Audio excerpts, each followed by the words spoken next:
¿Sabe que el temor más grande del ser humano es la muerte? ¿Sabía eso? Casi todos, por no decir todos, pero casi todos tenemos el temor de morir. Y tal vez sea porque uno no sabe lo que va a pasar. Algunos no saben lo que va a pasar en su vida si mueren. Tal vez lo hagan porque no quieren desligarse de lo que tienen aquí, sus propiedades, sus relaciones, su familia. O tal vez simplemente lo hagan porque tienen miedo al juicio. Tal vez si creen en la eternidad, tal vez no están seguros dónde van a pasar el resto de su eternidad, si en el cielo o en el infierno. Y tal vez hay otras razones. No dudo que tal vez hayan otras razones, pero todas estas razones, al final, casi todos los temores terminan en una sola cosa, y es el temor a morir, temor a la muerte. Pero hoy celebramos algo maravilloso. Hoy celebramos a alguien que venció la muerte. Así que esa realidad no se aplica para nosotros porque nosotros conocemos qué pasa el día de mañana para nosotros. Amén. Amén. Uy, yo no sé si es que soy yo el único que está contento tal vez de que Jesucristo murió por mí. Así que tal vez no fue exactamente el día de hoy. No fue un 5 de abril hace 2000 años. Tal vez no fue así. Pero lo que hacemos como iglesia global o en general por generaciones es que hoy celebramos de que Dios vino al mundo, se hizo carne, habitó, no se hizo carne, se hizo carne, habitó entre nosotros y nos enseñó a vivir de la forma que Dios quería que viviéramos. Y para que tengamos la libertad de hacerlo, todavía va más allá y muere por nosotros. Así que el día de hoy lo que yo quiero que entendamos es que Jesucristo venció la muerte. Jesucristo venció la muerte. Jesús vino a rescatar lo que se había perdido, a reconciliarnos con Dios y a vencer la muerte para darnos una vida nueva. Una vida nueva. ¿Cuánto querían una vida nueva antes de conocer a Cristo? Yo quería una vida nueva. Yo estaba viviendo en la oscuridad, pero sin embargo el Señor me levantó y me salvó. Y eso, como siempre le digo, yo crecí en el Evangelio, pero aún estando en el Evangelio toda mi vida estaba perdido.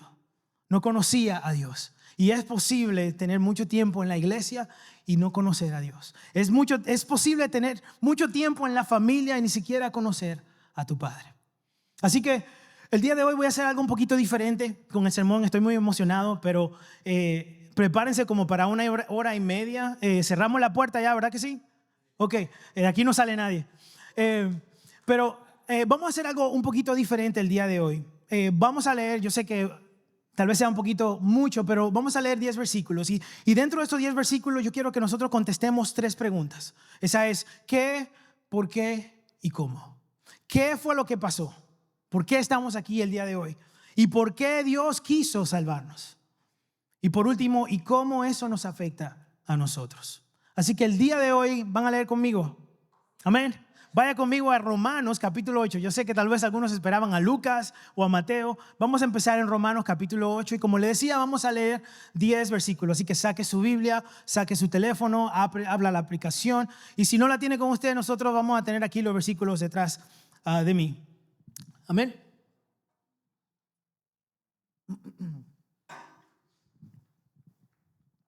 Gloria a Jesús. Dice así la palabra de Dios. Pero Dios demuestra su amor por nosotros en esto, en que cuando todavía éramos pecadores, Cristo murió por nosotros. Y ahora que hemos sido justificados por su sangre, ¿con cuánta más razón, por medio de él, seremos salvados del castigo de Dios? Porque si cuando éramos enemigos de Dios, fuimos reconciliados con él mediante la muerte de su Hijo, ¿con cuánta más razón, habiendo sido reconciliados, seremos salvados por su vida? Y no solo eso, sino que también nos regocijamos en Dios por nuestro Señor Jesucristo, pues gracias a él ya hemos recibido la reconciliación. Por medio de un solo hombre el pecado entró en el mundo y por medio del pecado entró la muerte. Fue así como la muerte pasó a toda la humanidad porque todos pecaron. Antes de promulgarse la ley, ya existía el pecado en el mundo. Es cierto que el pecado no se toma en cuenta cuando no hay ley. Sin embargo, desde Adán hasta Moisés, la muerte reinó, incluso sobre los que no pecaron, quebrantando un mandamiento, como lo hizo Adán, quien es figura de aquel que ha de venir, refiriéndose a Jesús. Pero el pecado de Adán no puede compararse con la gracia de Dios. Amén. Pues si por el pecado de un solo hombre murieron todos, ¿cuánto más el don, o sea, el regalo que vino por la gracia de un solo hombre, Jesucristo, abundó para nosotros, todos nosotros? Tampoco se puede comparar el regalo de Dios con las consecuencias del pecado de Adán. El juicio que lleva a la condenación fue resultado de un solo pecado, pero la dádiva que lleva a la justificación, o sea, el regalo que lleva a la justificación, tiene que ver con una multitud de pecados. Pues si por el pecado de un solo hombre reinó la muerte, con mayor razón los que reciben en abundancia la gracia y el don de la justicia reinarán en vida por medio de un solo, Jesucristo. El último versículo. Por tanto, así como un solo pecado causó la condenación de todos, también un solo acto de justicia produjo la justificación que da vida a todos. Wow, Señor, gracias. Señor, gracias por tu palabra tan maravillosa. Gracias porque el día de hoy tenemos esta oportunidad, Dios, de abrir las escrituras, de hablar de tu palabra, Señor. Y abrimos nuestros corazones para recibir tu palabra. Yo te pido que use mi voz, usa mis labios, Espíritu Santo, para que tú hables a tu pueblo, Señor, así como has hablado a mi vida también. Gracias por este momento en el nombre de Jesús. Amén y amén. Muy bien, así que lo primero que vamos a contestar hoy es ¿qué? ¿Qué fue lo que pasó? ¿Qué fue lo que sucedió? ¿Por qué llegamos a esta situación? En todos los casos biológicos, los hijos usualmente heredan rasgos físicos de los padres. Los que conocen a mi hijo que anda por ahí, lo pueden ver, él es blanquito. No, yo no soy blanquito, lo sé. Pero él es blanquito. Pero si se fijan bien en el pelo de él, dije, ese es mi hijo. Tiene el pelo igualito que yo, rizado. Y algunos rastros faciales también parecido a mí, así que ese es mío, digo yo siempre. Ahora, si usted ve a mi hija, ella salió con el pelo lacio, blanquita también, pero se parece mucho a su mamá y a la familia de su mamá. Así que podemos ver cómo hay ciertos rasgos que se heredan biológicamente. Y usted tal vez si tiene hijos puede darse cuenta de que hay algunas cositas que se parecen a usted o se parece a su esposa. Y usualmente es lo natural, biológicamente es normal. Mis hijos no tuvieron la culpa de haber nacido tan hermosos. Ellos simplemente heredaron todo esto de mí y de mi esposa. Ellos no tuvieron la culpa, ellos no pidieron por esto. Pero el Señor los bendijo. Y así como ellos no tuvieron la culpa, yo quisiera que pensáramos en esto también. Imagínate que tus padres te dejaron un gen, algo malo que lo heredaste. Y eso eventualmente puede causarte a ti la muerte. Lo mismo exactamente fue que pasó con Adán. Adán, el Señor había establecido todas las cosas para que él fuera obediente y viviera bien. Pero Adán, al desobedecer a Dios, automáticamente introdujo en sí la muerte. Un gen que fue matando o mata su espíritu. Y por herencia todos nosotros hemos recibido eso. Por eso lo que leímos decía que por un hombre entró ¿qué? El pecado, y por el pecado entró ¿qué? La muerte. Nosotros no pedimos haber heredado esto, pero ya lo tenemos. No pedimos heredar el pecado o la muerte, esa naturaleza pecaminosa, pero la tenemos. Ahora, ¿qué vamos a hacer? Eso fue lo que pasó. Lo que pasó fue que por medio de un solo hombre, el pecado entró al mundo. Por medio de un solo hombre, el pecado entró al mundo. ¿Y qué fue lo que pasó? Si usted lo lee otra vez conmigo en Romanos 5, versículo 12, dice, por tanto, como el pecado entró en el mundo por un hombre y el pecado, la muerte, y por el pecado la muerte, así la muerte pasó a todos los hombres por cuanto todos pecaron. O sea, después de eso ya todos hemos sido pecadores. Sin embargo, desde Adán hasta Moisés, la muerte reinó incluso sobre los que no pecaron quebrantando un mandamiento. O sea, la muerte reinó, estaba sobre ellos todavía, porque ellos heredaron eso como lo hizo Adán, quien es figura de aquel que habría de venir. Entonces, la cosa principal de nuestra separación de Dios está aquí. Fue el pecado que hemos heredado. Eso fue lo que pasó. Ese fue el problema. Pero no podemos echarle toda la culpa a Adán. Y no, yo no le voy a echar la culpa a Eva tampoco. Porque yo sé que siempre pasa eso. Pero yo quiero que nos fijemos de algo, porque yo sé que a veces en la iglesia sale el tema, no, pero fue que Eva agarró las cosas, la fruta y se la dio a Adán. Pero mira lo que dice aquí la palabra del Señor. No podemos echarle la culpa a Adán. O somos esclavos nosotros del pecado, porque por nuestra naturaleza servimos somos esclavos, servimos a esa naturaleza, o nosotros decidimos pecar. Y eso fue lo que pasó. Miren, Eva fue engañada, pero Adán no fue engañado. Incluso en 1 Timoteo dice, porque Adán fue formado primero, después Eva, y Adán no fue engañado, sino que la mujer, siendo engañada, incurrió en la transgresión. Eva fue engañada por la serpiente, pero Adán decidió pecar. Y eso me da a mí entender que hay dos tipos de personas, ¿sabían? Se lo voy a decir aquí, pero no se lo diga a nadie, ¿ok? Hay dos tipos de personas. Hay personas que pecan porque se dejan engañar, y eso no excusa el pecado. Eso todavía ellos siguen siendo pecadores porque ellos tal vez no debieron haberse dejado engañar desde el principio, ¿verdad? Pero hay gente que deciden pecar, que lo saben y dice, me gusta, lo quiero, lo necesito, porque creen que lo necesitan y meten la pata. Porque en nuestra naturaleza está esa atracción al pecado. Entonces, el primer hombre, Adán, fue creado perfecto, sin pecado. Fue creado con libertad de elegir. Y miren lo maravilloso. Dios, aunque creó a Adán y Eva, no los obligó a ellos a servirle a Él.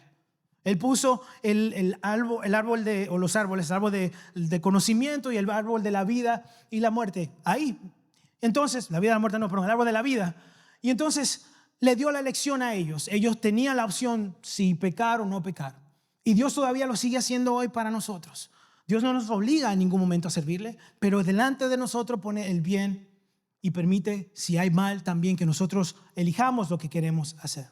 Entonces, imagínense que Dios no nos hubiese dado la libertad, que dijera, ustedes son mi creación y hacen lo que yo quiera, como yo quiera y ya. ¿Sería un Dios amoroso? No, ¿verdad? ¿Sería un Dios con gracia, con misericordia? Realmente sería un tirano entonces, porque estaría obligándonos a nosotros a servirle a Él. ¿Me entienden? ¿Me doy a entender? O sea, no sería parte de su naturaleza el Dios de amor que conocemos ahora. Y por eso fue que Dios entonces nos dio la lección desde el principio. Si leemos en Deuteronomio, dice capítulo 11, versículo 26, he aquí yo pongo hoy delante de vosotros la bendición y la maldición. Y creo que Dios todavía nos sigue diciendo eso hoy. La bendición si oyeres los mandamientos de Jehová, vuestro Dios, que yo os prescribo hoy, y la maldición si no oyeres los mandamientos de Jehová, vuestro Dios, y os apartéis del camino que yo ordeno hoy, para ir en pos de dioses ajenos que no habéis conocido. El Señor nos dio la oportunidad de elegir. Él no nos fuerza a nada, pero las consecuencias nos siguen. Y aquí es que nosotros elegimos las consecuencias de mañana. Nosotros elegimos qué va a pasar el día de mañana. Si queremos servirle a Dios y obedecerle a Él, o si queremos hacer lo que queremos, lo que nos da la gana. Y el día de hoy muchos de nosotros estamos viendo esas elecciones que hicimos en el pasado, ¿no? Yo he visto una de esas. Yo he visto varias de esas. He visto varias de mis elecciones. Sin embargo, le doy gracias a Dios por su misericordia, por su paz, por su restauración, porque Él nos levanta, porque Él tiene el poder para hacerlo, porque Él venció sobre la muerte para que nosotros pudiéramos tener una vida nueva. Y de eso que estamos hablando el día de hoy. Todos aquí hemos elegido pecar alguna vez, y esto automáticamente nos separa a nosotros de Dios. Al servirle al pecado, entonces nos hacemos esclavos del pecado, porque entonces el pecado, cuando quiere que nosotros sirvamos, nos atrae y nosotros caemos porque somos sus esclavos. No hemos entregado esa parte al Señor. Entonces el pecado nos separó de Dios y nos llevó a una muerte, a una separación eterna, porque un Dios perfecto no puede habitar en pecado. Por eso estamos separados de Dios. No es parte de su naturaleza. Entonces, ya entendemos claro qué fue lo que pasó, ¿verdad? Creo, el hombre permitió que el pecado entrara en él, heredó ese gen, y por ese gen, ese mal, todos nosotros ahora estamos destinados a la muerte si no venimos a Cristo Jesús. Por medio de un solo hombre, el pecado entró al mundo. Ese es el problema. Así que no solo pecamos, nacemos con una naturaleza que nos separa de Dios, pero aún así Dios no lo dejó así. Eso es lo que distingue a Dios de otros dioses hechos por seres humanos. Que Dios pudo haber dicho, ¿sabes qué? Ya, si tú quieres hacer lo que te da la gana, vete. No me interesa, no me importa. Haz tu vida lo que tú quieras con tu vida. Pero sin embargo, Dios no fue así, porque nosotros no teníamos la habilidad para arreglar lo que había pasado. Sabía que usted como ser humano y Adán como ser humano no podía mendar esa separación que había entre Dios y el hombre. Así que Dios, en su amor, en su bondad y en su misericordia, Él decidió pagar la condena que el pecado había traído sobre nosotros. Y Jesús apareció en la escena para cumplir esa misión. Entonces, eso me lleva a mí a la siguiente pregunta. ¿Por qué? ¿Por qué Dios decidió salvarnos. ¿Por qué Dios quiso salvarnos? ¿Por qué Él quiso entrar a la escena y pagar los platos rotos que nosotros rompimos? O sea, nos crea, nos dice, vivan así, tiene todas las cosas a su disposición y todavía vamos y desobedecemos a Dios. Porque el hombre, mientras más tiene, más quiere. El hombre, si puede encontrar una forma tal vez de seguir a sus pasiones, lo puede hacer. Y si desobedece, entonces se separa de Dios. Entonces, ¿por qué salvarnos? Génesis dice que cuando Dios creó todo, lo creó bueno. Y no solamente bueno, dice de gran manera bueno. O sea, diría en el español dominicano, buenísimo. Bien bueno, bien buenísimo. Hay que extender esa ahí para que quede.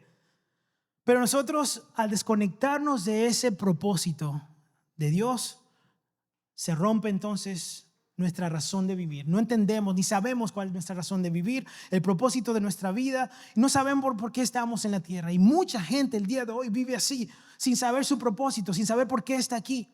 Y es porque se ha desconectado de la fuente. Sin saber el propósito, no sabemos para qué servimos ni para qué vivimos. Hubo un predicador, un pastor conocido llamado Miles Monroe que dijo, si el propósito no se conoce, dice, donde no se conoce el propósito, el abuso es inevitable. Y el ser humano cuando no conoce su propósito, abusa de su vida. No sabe quién es, no sabe ni para qué es, ni por qué existe. Entonces fácilmente abusa de su vida. Se ha desconectado de la fuente. Cuando Dios hizo al hombre, lo hizo con amor, pero lo hizo también con un propósito para reflejar su reino aquí en la tierra. Pero al hombre separarse de Dios, el mismo hombre no pudo salvarse a sí mismo. Si leemos en el versículo 6 de lo que acabamos de leer, dice, a la verdad, como éramos incapaces de salvarnos, en el tiempo señalado, Cristo murió por los impíos. Difícilmente habrá quien muera por un justo, aunque tal vez haya quien se atreva a morir por una persona buena. Pero Dios demuestra su amor por nosotros en esto, que cuando todavía éramos pecadores, Cristo murió por nosotros. Dice ahí, es fácil morir por alguien justo, alguien bueno. Nosotros diríamos, yo doy la vida por mi hijo, yo doy la vida por mi familiar. Yo lo hago porque yo lo amo, lo quiero. Pero por un desconocido, alguien injusto, alguien pecador, alguien que no quiere saber nada de nosotros, Dios lo hizo sabiendo que tú ibas a ser esa persona injusta, que no quería saber nada de Él, que quería vivir separado de Él. Él lo hizo para que tú tengas la oportunidad, si algún día tú decides decirle, ¿sabes qué, Señor? Te quiero conocer. Entonces tú puedas decir, tengo esperanza y puedo venir a Él. Él dejó la puerta abierta para que tú puedas entrar. Él te dio esa oportunidad para que tú puedas entrar y conocerle a Él. Pero queda nuestra decisión. Lo maravilloso de Dios es que Él nos obliga para hacerlo.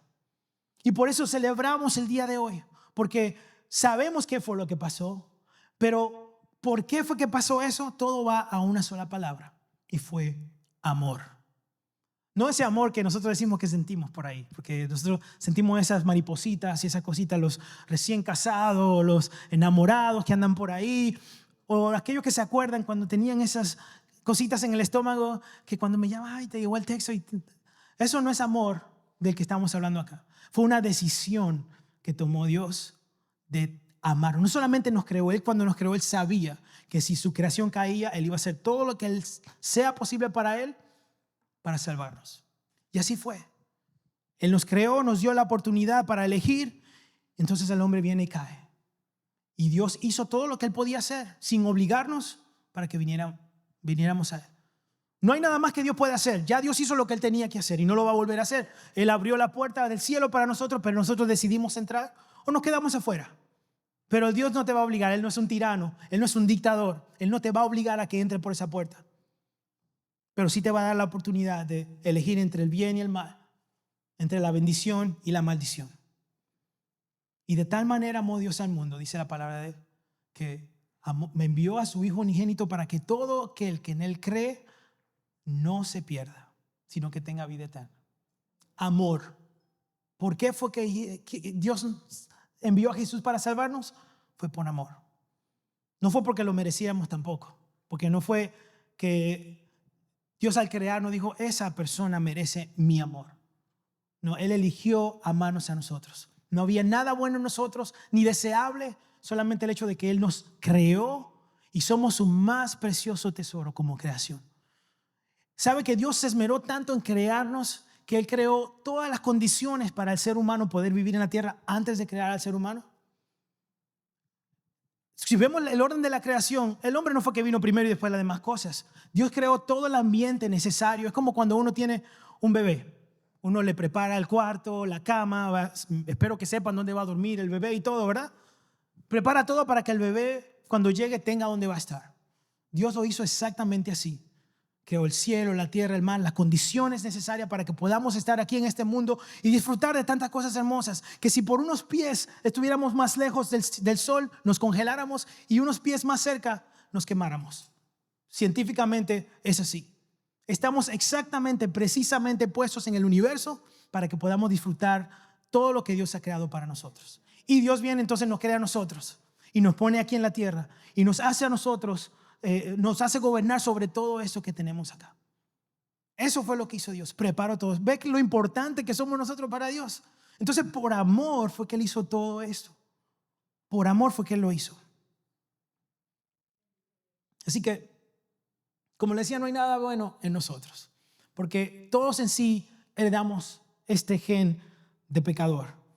Un gen que nos separa a nosotros de Dios automáticamente y nos atrae continuamente a desobedecer, pero como no podemos hacer nada para quitarnos eso, entonces viene Dios y rediseña nuestro ADN para expulsar ese gen y darnos una vida nueva. ¿Me están siguiendo? Yo espero que me estén siguiendo. O sea, lo que hace el Señor es que rompe eso, mata eso en nosotros, vence la muerte para que entonces podamos tener una vida nueva. Por eso decimos que tenemos una vida nueva, porque nosotros teníamos esta herencia pecaminosa, este ADN pecaminoso, y era necesario ser reconstruidos para que podamos estar entonces bien con Dios. Él nos amó tanto que, viendo nuestra necesidad de ser salvos por nuestro propio error, o sea, por nuestra propia culpa, Él hizo lo necesario para volver a traernos a Él. Y sabe que antes de la caída del hombre, el hombre caminaba con Dios, hablaba con Dios. Yo creo que eso tenía que haber sido tan lindo y tan maravilloso, poder caminar y hablar con Dios y hablar: Señor, pero ¿por qué tú hiciste las avispas? Señor, ¿por qué tú hiciste las abejas? ¿Por qué hiciste y preguntarle tantas cosas y poder caminar con Él? Eso me imagino que era tan maravilloso, y eso es lo que Dios quiere volver a restaurar. Porque en la naturaleza de Dios no cabe el pecado. El pecado no puede habitar en su presencia. Pero al nosotros tenerlo en nosotros, entonces no podemos habitar en su presencia. Estamos separados de Él. Pero eso fue hasta que Jesucristo vino en la cruz del Calvario y murió por nosotros, para que entonces a través de Jesús Dios pueda vernos a nosotros justificados, que era lo que estábamos leyendo. ¿Me doy a entender? Hay una historia en Lucas capítulo 15, y voy a tratar de ser breve con esa historia, y algunos la conocemos: el hijo pródigo. La hemos oído, ¿verdad que sí? El hijo se fue, pidió su herencia, él desperdició todo lo que le había dado su papá, tocó fondo, ya no había nada más para él, y cuando él regresó, el padre ya lo estaba esperando. Y ese padre es simbolismo de Dios, simboliza a Dios. Y ese hijo somos tú y yo. ¿Me doy a entender? ¿Por qué yo digo esto? ¿Sabes? Quiero que entendamos. El padre en la historia simboliza a Dios. El hijo simboliza a nosotros. Pero hay alguien más, hay un hermano. ¿Se acuerdan del hermano? Él se enojó porque llegó y estaba la fiesta bien buena y a él no lo invitaron. El hermano llega, para hacer la historia corta, cuando llega el hijo menor que había desperdiciado todo, cuando llega y el hermano mayor, y se da cuenta que están haciendo una celebración porque su hermano había muerto, pero ahora vive, porque el papá sintió que se había muerto cuando se fue. Y él se enojó. Se enojó tanto que el papá tuvo que salir de la fiesta y decirle: pero mi hijo, estas son ya la versión franca, él habla hoy. Mi hijo, pero ¿por qué no entra? ¿Qué pasó? Y él le dice: pero papá, ¿cómo yo voy a entrar? ¿Tú no ves que tu hijo se llevó la herencia y la gastó por allá afuera, hizo lo que le dio la gana y lo gastó todo? Y ahora tú vienes y le das calzado nuevo, le das ropa nueva, le pones un anillo, le haces una fiesta. Y yo que he estado aquí pasando tanto tiempo, a mí ni siquiera me da un borreguito para yo matarlo con mis amigos y hacer una fiestecita ni nada por el estilo. Y el papá le dice: mi hijo, pero todo esto es tuyo. Cuando tú quieras hacerlo, tú lo puedes agarrar. ¿Por qué yo le hago? Porque le resumo rápido esta historia. Es porque, aparte de que el hijo puede ser uno de nosotros, el hijo menor, hay dentro de la iglesia algunos que somos como el hijo mayor. Fíjense, algo interesante es que el padre, lo que leemos y leemos la historia, el padre le permitió a él utilizar o tener su herencia. No se ve en ningún momento que el padre dijo, hijo, no te quiero dar la herencia porque no quiero que te vayas. El padre le dio la elección de que, bueno, si tú te quieres ir, está bien, aquí está la herencia. Y el hijo menor tomó sus cosas, juntó unos días para tomar sus cosas y se fue y gastó todo lo de él por ahí.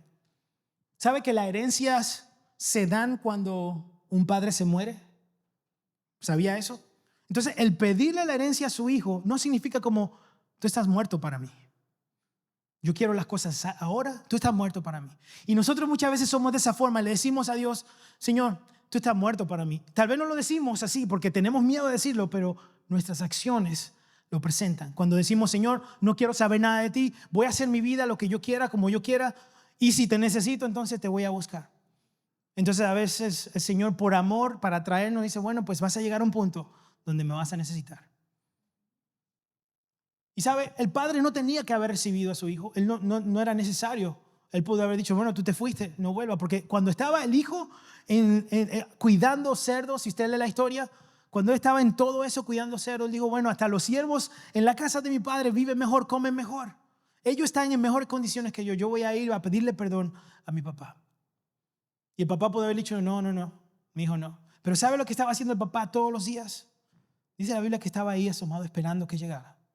Y yo me imagino ese corazón de padre tan maravilloso, así como el de Dios. Por eso creo que el Señor Jesús estaba dando esta historia de que así como nos fuimos una vez, el Señor está ahí cada día esperándonos. Que aunque nosotros con nuestras acciones le digamos, tú estás muerto para mí, el Señor está diciéndote, yo estoy aquí esperándote que tú regreses porque te quiero dar algo nuevo, te quiero cambiar, quiero levantarte, quiero transformarte. El Señor Dios le dio la libertad para que él hiciera lo que quisiera. Él no interfirió con el libre albedrío. Con nosotros, como lo hace con nosotros, Dios no interfiere con ese libre albedrío. Pero nosotros culpamos a Dios a veces por los problemas en que nosotros mismos nos metemos. ¿Se han metido en algunos problemas usted alguna vez? ¿Sí? Yo pregunté, bueno, dije esto la semana pasada, los que necesitan, todavía tengo problemas. Hablamos después del servicio y puedo darle unos cuantos. Pero nosotros a veces nos metemos en problemas que nosotros mismos causamos. Y cuando nos metemos en problemas que nosotros mismos causamos, Dios todavía es tan maravilloso que Él nos saca de esos problemas. Si nos toca aprender, si nos toca que tengamos que aprender esa lección, pero el Señor todavía le extiende su mano y nos saca. Dice en Santiago capítulo 1, versículo 13, que nadie al ser tentado diga, es Dios quien me tienta, porque Dios no puede ser tentado por el mal, ni tampoco tienta a Él a nadie. Todo lo contrario, cada uno es tentado cuando sus propios malos deseos lo arrastran y lo seducen. No podemos culpar a Dios por nuestros errores, pero sí podemos ir a Él para que mende nuestros corazones cuando estamos ahí ya metidos. No, el Señor no quiere vernos a nosotros, pero el Señor no quiere que lo veamos a Él como ese padre que muchas veces tenemos el concepto de un padre terrenal. Y sabía que a veces nuestro concepto de padre terrenal puede afectar cómo vemos a Dios. Porque si para alguno de nosotros pensar en un padre puede significar abandono, abuso, o golpes, o podemos tener esa idea de que Dios es un Dios de esa forma. Y Dios es un padre amoroso, el ejemplar, el mejor padre. Entonces, pensando en eso, el Señor, cuando nosotros pecamos, Él no quiere que nosotros huyamos de Él. Él lo que quiere es que vengamos a Él y corramos a Él, porque Él quiere mostrarnos ese amor por el cual Él vino a morir por nosotros. El que se metió solo en ese lío fue el hijo pródigo. A él nadie le dijo que se fuera de la casa. Tal vez tuvo algunos amigos, alguna mala influencia, quién sabe, o simplemente él quiso vivir la vida y disfrutarla para ver qué hay por ahí, porque a veces nosotros hacemos estas tonteras. Pero hay dos opciones que tenemos cuando tocamos fondos. Una es quedarnos ahí muertos, dejarnos llevar por la corriente y morir, o regresar a la casa de nuestro Padre, regresar a la casa de nuestro Creador. Dios puede amarte en tu mejor momento y también te sigue amando aún viendo nuestro peor momento. Ese es el Dios que nosotros servimos. Ese es el Dios que nosotros servimos, ¿sabía? Eso es lo maravilloso de nuestro Dios. Entonces, ¿por qué lo hizo? ¿Por qué lo hizo? ¿Por qué quiso salvarnos? ¿Ya te lo sabe? Por amor. Fue por amor. Él vio que nosotros mismos decidimos desobedecer y vivir en pecado como lo hacemos el día de hoy todavía. Él, sabiendo que nosotros lo haríamos aún antes de nosotros nacer, Él decidió morir por nosotros. Pero Él no te obliga. Él no te obliga, y eso me lleva a la última pregunta. ¿Cómo entonces respondemos nosotros a esto? Ahora que lo sabemos, ¿qué vamos a hacer? ¿Cómo nos afecta eso? Si usted lee conmigo el capítulo 5 de Romanos, el versículo 9 nuevamente dice: pues mucho más, estando ya justificados en su sangre, por Él seremos salvos de la ira. Mira lo que dice el versículo 10. Porque si siendo enemigos, porque fuimos enemigos de Él, fuimos reconciliados con Dios por la muerte de su Hijo, mucho más, estando reconciliados, seremos salvos por su vida. Y no solo eso, sino que también nos gloriamos en Dios por el Señor nuestro Jesucristo, por quien hemos recibido ahora la reconciliación. Entonces, ¿cómo nos afecta eso?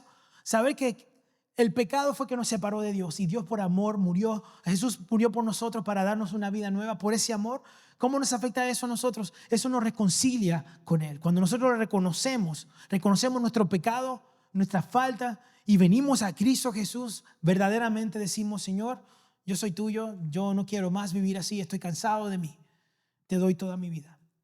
Entonces nos justifica.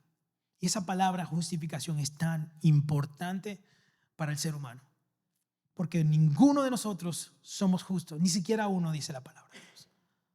No merecíamos ser justos. No hay nada bueno en nosotros. Entonces, cuando Cristo viene y muere por nosotros, como le decía Pablo acá, Dios nos mira a nosotros a través de Jesús, porque Jesús era un hombre que no pecó, llevó toda nuestra deuda en la cruz, y hubo un intercambio muy interesante y espiritual. Entonces, Él pagó toda nuestra culpa en la cruz de Calvario para que nosotros entonces podamos vernos justos y limpios como Él delante de Dios, y Él entonces llevó el castigo que merecíamos nosotros. Eso fue lo que pasó. Yo creo que a veces es necesario que nosotros nos recordemos qué fue lo que pasó en la cruz. No una vez al año, pero siento como que se nos olvida, y cuando se nos olvida se nos hace tan fácil pecar. No sé, a veces yo quisiera como que la gente sintiera, y no porque no soy perfecto, yo cometo mis errores, pero a veces yo quisiera como sentir lo que Dios siente cuando nos ve a nosotros y nos dice: pero yo lo he dado todo por ti. Y cuando nosotros somos tan conscientes de que Él lo dio todo por nosotros, nuestra respuesta es amarlo a Él. Y mientras lo amamos a Él, menos queremos vivir en pecado. Mientras más nos acercamos a Él, más huimos, más estamos lejos del pecado. Fíjese que el hijo menor en la historia del hijo pródigo es la imagen exacta del arrepentimiento. En Lucas, en esa historia, en el versículo 17 del capítulo 15, dice: por fin recapacitó, o sea, entró en sí y se dijo: ¿cuántos jornaleros de mi padre tienen comida de sobra y yo aquí me muero de hambre? Me levantaré e iré a mi padre y le diré: papá, he pecado contra el cielo y contra ti. Fíjate que no importa qué tan lejos tú hayas ido, no has ido demasiado lejos para ser encontrado por Dios. No hay nadie que haya ido demasiado lejos para que el Señor no lo encontrara. Dios no se cansa de esperar por los hijos pródigos. Él está ahí constantemente esperando, como ese padre estaba a la puerta esperando que su hijo regresara. Así que podría haberte tal vez desviado del camino, pero puedes volver. Puedes volver. Él recapacitó, Él aceptó, Él admitió su verdadera condición con humildad. Dijo: Señor, yo reconozco, Padre, yo reconozco que yo pequé contra el cielo y contra ti. Yo necesito terminar esto. Y Él tuvo la decisión: o podía quedarse ahí y morir, o arrepentirse e irse. Y eso fue lo que hizo. Él no intentó mejorar su trabajo cuidando cerdos. Él dijo: bueno, tal vez si yo me quedo aquí cuidando cerdos y hago lo mejor de mí, tal vez yo pueda ser como el mejor cuidador de cerdos y tal vez no tenga que regresar a la casa de mi padre. Y tenemos el pensamiento tal vez de esa misma forma: bueno, yo estoy en mi pecado haciendo esto, pero tal vez si yo hago algunas cosas para sentirme mejor, tal vez estoy bien. No. Dice la Biblia que separado de Él nada podemos hacer. Separado de mí, dice el Señor, nada pueden hacer. Así que Él admitió su verdadera condición. Él dejó lo sucio del mundo atrás y regresó a la casa de su Padre. Mientras más te acercas al Padre, más lejos estás del pecado. Entonces tú puedes reaccionar como el hijo menor, con arrepentimiento, o puedes reaccionar como el hijo mayor. Por eso le decía ahorita del hijo mayor. el hermano mayor del hijo pródigo, el Señor Jesús estaba hablando a los fariseos de esto, pero se aplica tanto de nosotros porque es a quienes Jesús le estaba contando la historia a ellos, como la estamos oyendo a nosotros. Externamente parecen inocentes, pero interiormente sus actitudes fueron malas. El hermano del hijo pródigo estaba ahí viviendo con su papá mucho tiempo, pero dentro de su corazón había algo que lo había separado ya de su papá. Ambos hermanos habían pecado ya. El pródigo lo hizo exteriormente, pero su hermano lo hizo por dentro. Él estaba, si lo ponemos de esa forma, él estaba en la iglesia, él estaba en la casa de su papá, pero no conocía a su papá todavía. Los fariseos vieron que su postura ante Dios se basaba en su acción, se consideraban merecedores del favor de Dios. Como muchas veces nosotros nos consideramos merecedores. Señor, pero yo soy tan bueno, yo voy a la iglesia todos los días. Pero si yo soy líder. El Señor tiene que tenerme a mí en un pedestal porque yo soy pastor. Señor, pero yo no necesito ni pedir perdón. ¿Qué actitud es esa? Tal vez no lo decimos, pero nuestro corazón está ahí. Bien soberbio, bien creído, bien orgulloso. Así como estaba el hermano menor del hijo pródigo. Estaba en la casa del padre, pero no conocía. Decía, nunca he cometido transgresiones, nunca he pecado como otros, confiando en su propia bondad. ¿Y sabe lo que el Señor le dice a nuestra propia bondad y nuestra propia justicia? Dice que son trapos de suciedad. Es posible estar alrededor del Padre, pero estar lejos de su corazón. Y el hijo mayor pensó que todo era por él. La Escritura declara que el pródigo vino a casa, pero nunca dice que el hermano mayor se arrepintió. Entonces, ¿quiénes vamos a ser nosotros si entendemos qué fue lo que pasó con nosotros y por qué Jesucristo lo hizo? ¿Vamos a estar en la casa de nuestro Padre siendo como el hijo menor o como el hijo mayor? Y aquí lo maravilloso de esto es de que el personaje principal de la historia del hijo pródigo ni siquiera es el hijo pródigo, ni siquiera es el hermano mayor, es el papá. El personaje principal está aquí. Una historia tan maravillosa sobre un padre cariñoso, misericordioso y bondadoso. Dios no nos deja, no nos abandona, aunque nosotros huyamos de Él, aunque nosotros nos vayamos y hagamos lo que nos da la gana. Su amor es inigualable. Él siempre está ahí esperándonos. Y lo lindo de la historia es que el padre lo vio de lejos, dice la palabra del Señor, y él corrió a él y lo abrazó y le dijo a sus siervos, traigan ropa nueva, tráiganle zapatos nuevos. Vamos a ponerle un anillo y vamos a hacer una fiesta acá. Y eso es muy interesante porque hay tres aquí elementos. Yo no voy a hacer tampoco algo demasiado espiritual de la ropa, pero yo quiero también que entendamos un poquito de contexto con relación a esto. Dice aquí que una de las cosas que le pusieron nuevo fue la túnica. Reemplazaron su ropa vieja, sucia del mundo que olía a mundo por algo nuevo, algo bueno, algo que él tenía una vez, como cuando el Señor nos hizo a nosotros en el principio, que lo hizo todo bueno y perfecto. El Señor nos da una vida nueva, nos viste nuevo. Dice en Isaías capítulo 61, versículo 10, dice, me llené de alegría en el Señor mi Dios, pues Él me vistió con ropas de salvación y me envolvió en un manto de justicia. Soy como un novio vestido para su boda, una novia con sus joyas. El Señor quitó esa ropa sucia y le dio algo nuevo. ¿Usted está contento? Yo no sé si está contento. Yo estoy contento porque el Señor a mí me dio una ropa nueva. Yo no tengo que vivir como era antes porque el Señor me ha cambiado a mí. Entonces le da también un anillo, una firma, un sello de la familia otra vez. Le da autoridad. Le dio nuevamente su nombre. Ahora otra vez eres parte de la familia. Y por último le dio sandalias. ¿Sabe que se cree que en ese tiempo los siervos no utilizaban sandalias ni zapatos? Solamente eran la gente de la casa. Y con eso el papá lo volvió a restituir como en su lugar de la familia. Ya no trabajas más por tu salvación. Ahora la salvación es un regalo. Y quiero que entendamos eso bien claro, porque no hay nada que podamos nosotros hacer por obra para ganarnos la salvación. Escúcheme bien, no hay nada que nosotros podamos hacer porque la salvación es un regalo. Lo único que nos toca a nosotros es creer que Jesucristo es el Hijo de Dios, recibirlo en nuestro corazón, aceptar que fue lo que Él vino a hacer aquí por nosotros. Es un regalo que Él nos da a nosotros. Él nos da de su gracia y de su misericordia.